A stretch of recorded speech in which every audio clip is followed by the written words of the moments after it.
السلام علیکم ناظرین، سیاست ٹی وی کے عالمی خبرنامے میں آپ کا خیر مقدم ہے۔ میں ہوں جسیم نظامی۔ آئیے سب سے پہلے ڈالتے ہیں سرخیوں پر ایک نظر۔ غزہ میں جنگ بندی کی مسلسل خلاف ورزیاں، قابل اسرائیل کی فائرنگ اور بمباری سے مزید 4 فلسطینی شہید۔ حماس کی جانب سے ہتھیار ڈال دینے کی امید، امریکی صدر ٹرمپ کا بیان۔ دنیا میں انتشار کے بجائے امن کا انتخاب کریں، اقوام متحدہ کے سیکرٹری جنرل گوٹریس کا مطالبہ۔ امید ہے ایران کے خلاف فوجی کارروائی کی ضرورت نہیں پڑے گی، امریکی صدر ٹرمپ نے ظاہر کی امید۔ اور امریکی اڈے ہمارے میزائلوں کی رینج میں ہے، حملہ ہوا تو فیصلہ کن جواب دیں گے، ایرانی فوج کا 2 ٹوک بیان۔ تو یہ تھے سرخیاں، خبریں تفصیل سے۔ اسرائیلی فوج نے غزہ پٹی میں سیز فائر کی خلاف ورزیوں کا سلسلہ جاری رکھے ہوئے ہے، جہاں شدید فائرنگ، توپ خانے کی بمباری اور عمارتوں کو دھماکے سے اڑانے کی کارروائیاں مختلف محاذوں پر کی گئی ہیں۔ طبی ذرائع نے تصدیق کی ہے کہ نوجوان حسام ابو کریم شہریوں کے گروہ پر خوابی اسرائیلی ڈرون حملے میں شہید ہو گئے۔ اسی طرح 2 مزید فلسطینی شہری خوابی اسرائیل افواج کی فائرنگ کا نشانہ بن کر شہید ہوئے ہیں، جبکہ خوابی اسرائیل افواج نے غزہ میں اسرائیل جنگ بندی کی دھجیاں اڑا رہا ہے۔ مقامی ذرائع کے مطابق اسرائیلی افواج نے جنوبی غزہ پٹی کے شہر رفح میں رہائشی عمارتوں کو دھماکوں سے اڑا دیا اور شہر کے شمالی علاقوں میں اپنی فوجی گاڑیوں اور طیاروں سے شدید فائرنگ جاری رکھی ہے۔ اسرائیلی پٹی کا ہیلی کاپٹر نے غزہ شہر کے مشرقی کناروں پر شدید فائرنگ کر دی ہے، جو شہر کو مسلسل نشانہ بنانے کی سفاکانہ کارروائیوں کا حصہ ہے۔ ادھر امریکی صدر ٹرمپ کا کہنا ہے کہ ایسا لگتا ہے کہ حماس اپنے ہتھیار ڈال دے گی۔ اطلاع کے مطابق یہ فلسطین جنگجو گروہ اور اسرائیل کے درمیان نازک جنگ بندی کے اگلے مرحلے کی ایک بنیادی شرط ہے۔ ڈونلڈ ٹرمپ کا کہنا تھا کہ تمام یرغمالیوں کی واپسی طاقت کے ذریعے امن کی پالیسی کے تحت ممکن ہو سکی ہے، اور اس عمل میں حماس نے بھی کردار ادا کیا۔ رواں ہفتے کے آغاز میں ایک امریکی عہدیدار نے یہ کہا تھا کہ ٹرمپ انتظامیہ کا خیال ہے کہ غزہ میں حماس کے جنگجوؤں کا غیر مسلح ہونا کسی نہ کسی قسم کی عام معافی یعنی امنسٹی کے ساتھ ہوگا۔ اگر انہوں نے ہتھیار نہ ڈالے تو یہ معاہدے کی خلاف ورزی ہوگی۔ ہمارا خیال ہے کہ وہ کسی نہ کسی قسم کی معافی کی ضمانت کے بدلے غیر مسلح ہوں گے۔ انہوں نے یہ بھی کہا کہ ہمارا خیال ہے کہ ہمارے پاس حماس کو غیر مسلح کرنے کے لیے ایک بہت اچھا پروگرام موجود ہے۔ But they wanted their sons and their family. They wanted their sons back as much as the people that had living hostages, that we got them back too. So we got the 20, but remember, we got hundreds back previous to that. But I always said getting those last 20 back is going to be very tough. And we got them back, and we got all of the bodies back also, which to those parents was just as important as getting back the son that was living. Steve, could you give us a little description, please? Well, your policy of peace through strength, that's what delivered them home. Without that pressure, it never happens. We are in the second phase now. We've stood up for the first time, Mr. President, on your behalf, a technocratic, all Arab government. We've got the terrorists out of there, and they're going to demilitarize. They will, because they have no choice. So we expect that. Pardon me? And now we want to get Hamas no guns, right? Right. They're going to give it up. They're going to give up the AK-47s. A lot of people said they'll never disarm. Looks like they're going to disarm. And they did help us with those bodies, getting them back. And that family is so grateful to you. They called. I spoke to them. Jared spoke to them. You know, it's an amazing story. He broke his shoulder, but he went out there because he didn't want his friends to fight alone. He would be alive today but for that. He had no reason to go out with a broken shoulder, and he went out and fought them courageously. And died. That's right. This is a great story, and the parents are great. They were the only ones who didn't, they came back pretty rapidly, actually, considering we had got some back initially with the initial group. After that, we had to get a lot. That's a tough job. That's a nasty job, too. اقوام متحدہ کے secretary general انطونیو Guterres نے دنیا بھر میں بڑھتی ہوئی کشیدگی اور غیر ذمہ دارانہ اقدامات کی خطرناک نتائج سے خبردار کرتے ہوئے امن، انصاف اور پائیدار ترقی کے لیے نئی اور مؤثر کوششوں پر زور دیا ہے۔ انہوں نے نیو یارک میں میڈیا سے گفتگو کرتے ہوئے کہا کہ سال 2026 اپنے آغاز سے ہی انتشار اور غیر متوقع واقعات کا سال بنتا جا رہا ہے۔ ایسے غیر یقینی حالات میں قوتوں کے عمل اور رد عمل کی وضاحت کرنے والے مستقل اصول بہترین رہنمائی فراہم کرتے ہیں۔ اس بارے میں انہوں نے نیوٹن کے تیسرے قانون حرکت کا حوالہ دیا، جس کے مطابق ہر عمل کا ایک مساوی اور مخالف رد عمل ہوتا ہے۔ سال کے آغاز پر ایسے اقدامات کا عزم کرنا چاہیے جو ٹھوس اور مثبت رد عمل پیدا کریں۔ ان میں امن، انصاف، ذمہ داری اور ترقی کے رد عمل شامل ہیں۔ سیکرٹری جنرل نے خبردار کیا ہے کہ جرائم پر عدم احتساب سے تنازعات کو ہوا مل رہی ہے، کشیدگی میں اضافہ ہو رہا ہے اور عدم اعتماد بڑھ رہا ہے۔ اسی دوران انسانی امداد میں کٹوتیوں سے مایوسی، جبری نقل مکانی اور اموات کا ایک نیا سلسلہ شروع ہو رہا ہے، جبکہ عدم مساوات مزید گہری ہوتی جا رہی ہے۔ Inclusive by design and capable of creating balance through partnerships. Partnerships in trade, in technology, and in international cooperation. International law is trampled. Cooperation is eroding. And multilateral institutions are under assault on many fronts.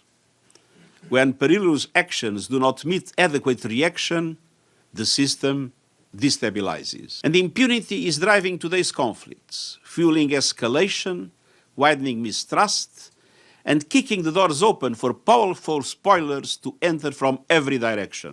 Despite all the hurdles, the United Nations is acting to give life to our shared values, and we won't give up. We are pushing for peace, just and sustainable peace rooted in international law, peace that addresses root causes, peace that endures beyond the signing of an agreement. We are witnessing perhaps the greatest transfer of power of our times, not from governments to people, but from governments to private technology companies. And when technologies that shape behavior, elections, markets, and even conflicts operate without guardrails, the reaction is not innovation, it is instability. And my point is, if we want a stable world, if we want a world in which peace can be sustained, in which development can be generalized, and in which, in the end, our values will prevail, we need to support multipolarity. We need to support a dense set of relations among different countries. And I see with a lot of positive expectations recent trade agreements. You had EU with Mercosur, you had EU with Indonesia, EU with India, you had Canada with China, you had UK with China. So it is this network in trade, this network in technology, this network in international cooperation among a progressively larger group of countries. امریکی صدر Trump نے کہا ہے کہ انہیں امید ہے کہ ایران کے خلاف فوجی کارروائی سے بچا جا سکتا ہے، جبکہ ایران نے کسی بھی حملے کے جواب میں امریکی اڈوں اور طیارہ بردار جہازوں کو نشانہ بنانے کی دھمکی دی ہے۔ صدر ٹرمپ نے کہا کہ وہ ایران سے بات چیت کر رہے ہیں، انہوں نے فوجی کارروائی سے بچانے کا امکان بھی کھلا رکھا ہے۔ اس سے قبل انہوں نے خبردار کیا تھا کہ تیران کے لیے وقت ختم ہو رہا ہے اور امریکہ خطے میں ایک بڑا بحری بیڑا بھیج رہا ہے۔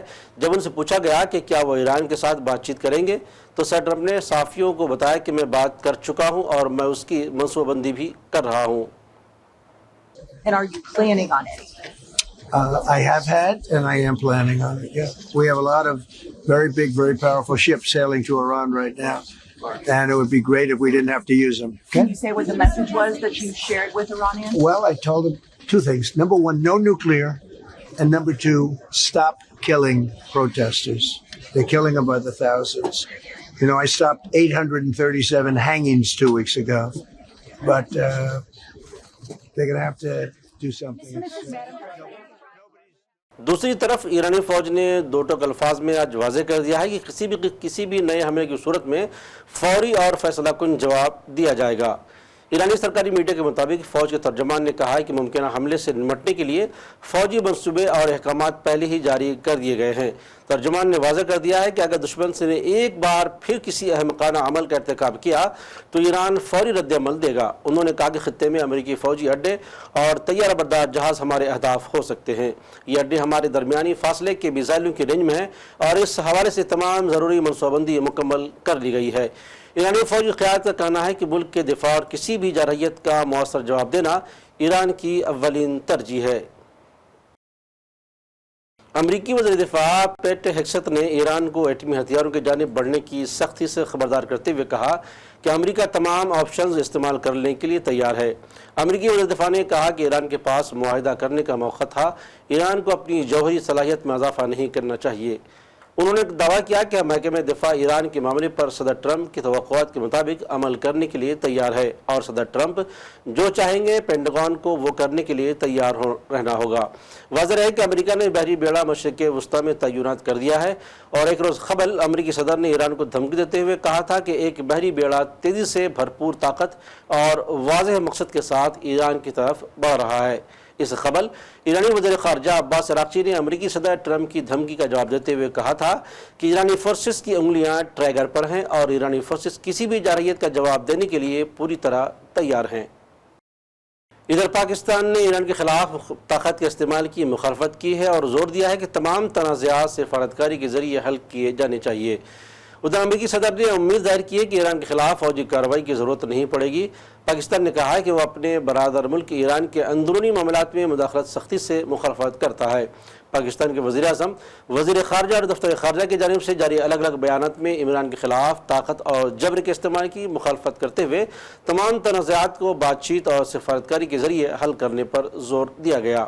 یہ بیانات ایسے وقت پر دیے گئے ہیں جب تہران پر مغربی دباؤ میں اضافہ ہو رہا ہے، جس میں خلیج میں امریکی بحری سرگرمیوں میں توسیع اور یورپ کی جانب سے نئی پابندیاں نیز پاسدار انقلاب کو دہشت گرد تنظیم قرار دینا شامل ہے۔ اپنے بیان میں وزیر اعظم شہباز شریف نے خطے میں امن، سلامتی اور ترقی کے فروغ کے لیے مسلسل مکالمے اور سفارتی روابط کی اہمیت پر زور دیا ہے۔ امریکی صدر ٹرمپ نے کینیڈا کے تمام طیاروں کو غیر تصدیق شدہ کرنے کے منصوبوں کا اعلان کیا ہے اور خبردار کیا ہے کہ جب تک امریکی ساختہ گلف اسٹریم جیٹ طیاروں کو کینیڈا میں سرٹیفکیٹ نہیں مل جاتا، ایسے طیاروں پر 50% ٹیرف عائد کیا جائے گا، جو دونوں ممالک کے درمیان تجارتی کشیدگی میں تازہ اضافے کا اشارہ ہے۔ ٹروتھ سوشل پر ایک پوسٹ میں ٹرمپ نے واضح کیا ہے کہ اس اقدام میں کیوبیک میں تیار کردہ ایکسپریس بزنس جیٹ شامل ہوگا۔ پچھلے سال ٹرمپ کے دفتر میں واپس آنے کے بعد سے تجارتی اور پالیسی تنازعات کی ایک سیریز کے بعد اس انتباہ نے امریکہ اور کینیڈا کے تعلقات مزید بگاڑ دیے ہیں۔ اس سے قبل کینیڈا کے وزیر اعظم مارک کارنی نے ٹرمپ پر زور دیا تھا کہ وہ البرٹا کے علیحدگی پسندوں اور امریکی حکام کے درمیان ملاقاتوں کے اطلاعات کے بعد کینیڈا کی خود مختاری کا احترام کریں، جس سے بڑھتے ہوئے سفارتی تناؤ میں اضافہ ہوا ہے۔ اور آخر میں سرخیوں پر ایک اور نظر۔ غزہ میں جنگ بندی کی مسلسل خلاف ورزیاں، خواب اسرائیل کی فائرنگ اور بمباری سے مزید 4 فلسطینی شہید۔ حماس کی جانب سے ہتھیار ڈال دینے کی امید، امریکی صدر ٹرمپ کا بیان۔ دنیا میں انتشار کے بجائے امن کا انتخاب کریں، اقوام متحدہ کے سیکرٹری جنرل گوٹریس کا مطالبہ۔ امید ہے ایران کے خلاف فوجی کارروائی کی ضرورت نہیں پڑے گی، امریکی صدر ٹرمپ نے ظاہر کی امید۔ اور امریکی اڈے ہمارے میزائلوں کی رینج میں ہے، حملہ ہوا تو فیصلہ کن جواب دیں گے، ایرانی فوج کا 2 ٹوک بیان۔ تو ناظرین، سیاست ٹی وی کے عالمی خبرنامے میں آج بس اتنا ہی۔ مزید اپڈیٹس کے لیے آپ بنے رہے سیاست ٹی وی کے ساتھ، اور مجھے اور سیاست ٹی وی کی پوری ٹیم کو دیجیے اجازت۔ اللہ حافظ۔